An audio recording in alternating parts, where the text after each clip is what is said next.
চারদিকে থই থই পানি, ভাসছে কচুরিপানা। দেখে বিল বা মুক্ত জলাশয় মনে হলেও এটি একটি জনগুরুত্বপূর্ণ পাকা সড়ক।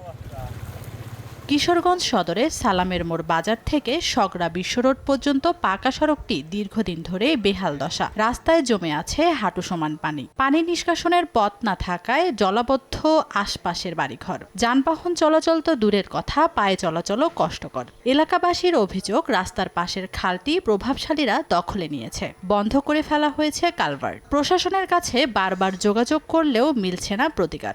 রাস্তা এটাও বোঝা যায় না, বোঝা যায় সাগর। রাস্তার কারণে আমাদের বেচা কিনা বা লোকজন আসা যাওয়ায় কমে গেছে। ছেলেমেয়েরা যারা জিয়াউদ্দিন স্কুল অ্যান্ড কলেজে যাইতে পারতেছে না। সরকার যদি আমাদের দায়িত্বপ্রাপ্ত যারা আছে, আমাদের কিশোরগঞ্জের যে প্রশাসন, ওনারা যদি একটু আন্তরিকতা দেখাইতো তাহলে এই কাজটা হয়ে যেত। এলজিডি বলছে, প্রভাবশালীদের বাধার মুখে সালামের মোড় এলাকায় কালভার্ট নির্মাণ করা যাচ্ছে না। আর জলাবদ্ধতা নিরসনে অচিরেই দখল হওয়া খাল পুনরুদ্ধার ও রাস্তার দুই পাশে ড্রেন নির্মাণ করা হবে বলে জানালেন জেলা নির্বাহী কর্মকর্তা। ঠিকাদার এখানে অ্যাক্টিভ আছে এবং কাজের সময় আছে।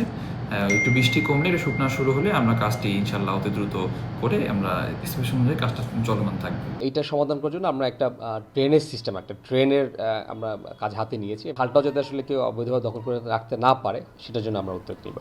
বৃহত্তর ময়মনসিংহ অঞ্চলে অবকাঠামো উন্নয়ন প্রকল্পের আওতায় 2025-26 অর্থ বছরে রশিদাবাদ ইউনিয়নের সালামের মোড় থেকে সগড়া বিশ্ব রোড পর্যন্ত 6 কিলোমিটার পাকা সড়ক নির্মাণের উদ্যোগ নেয় সরকার। 6,47,00,000 টাকা ব্যয়ে প্রকল্পটি বাস্তবায়ন করছে স্থানীয় সরকার প্রকৌশল অধিদপ্তর।